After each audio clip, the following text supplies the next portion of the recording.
जय श्री कृष्ण चैतन्य महाप्रभु नित्यानंद श्री अद्वैत गदाधर श्रीवासादि गौर भक्तवृंद। हरे कृष्ण कृष्ण कृष्ण हरे हरे, हरे राम राम राम हरे हरे। श्रीमद् भगवद गीता पंचम अध्याय कहते हैं, नादते कस्यचित् पापम न चैव सुकृतिं विभुम् अज्ञाने नावृतो ज्ञानम तेन मोहयन्ति जन्तवः।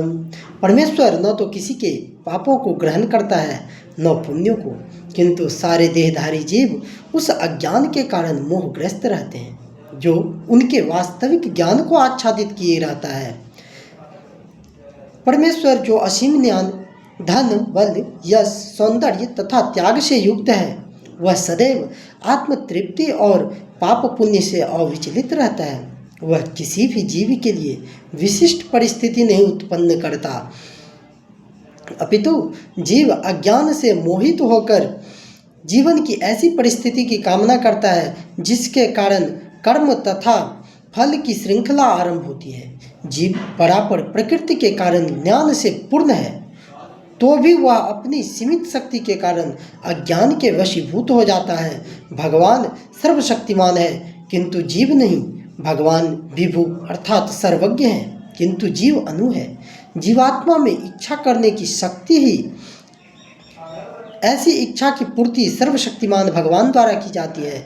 अतः जब जीव अपनी इच्छाओं से मोहग्रस्त हो जाता है तो भगवान उसे अपनी इच्छा पूर्ति करने देते हैं, किंतु किसी परिस्थिति विशेष में इच्छित कर्मों तथा फलों के लिए उत्तरदायी नहीं होते। अतएव मोहग्रस्त होने से देहधारी जीव अपने को परिस्थिति जन्य शरीर मान लेता है, जीवन के क्षणिक दुख तथा सुख को भोगता है। भगवान परमात्मा रूप में जीव का चिरसंगी रहते हैं।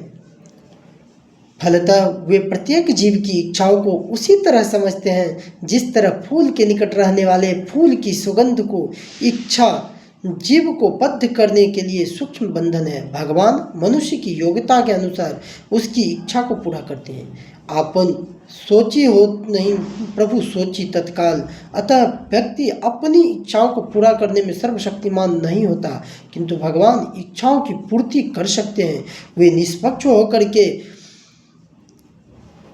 स्वतंत्र अनुजीवियों की इच्छाओं में व्यवधान नहीं डालते, किंतु जब कोई कृष्ण की इच्छा करता है तो भगवान उसकी विशेष चिंता करते हैं और उसे इस प्रकार प्रोत्साहित करते हैं कि श्री भगवान को प्राप्त करने की उसकी इच्छा पूरी हो और वह सदैव सुखी रहे। अतएव वैदिक मंत्र पुकार कर कहते हैं, एक उभेव साधु कर्म कार्यति तमं यमेभ्यो लोकेभ्य उन्नीनिकीर्तते।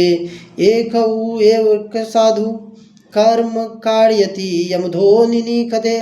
भगवान जीव को शुभ कर्मों में इसलिए प्रवृत्त करते हैं जिससे वह ऊपर उठे, भगवान को उसे अशुभ कर्मों में इसलिए प्रवृत्त करते हैं जिससे वह नरक न जाए।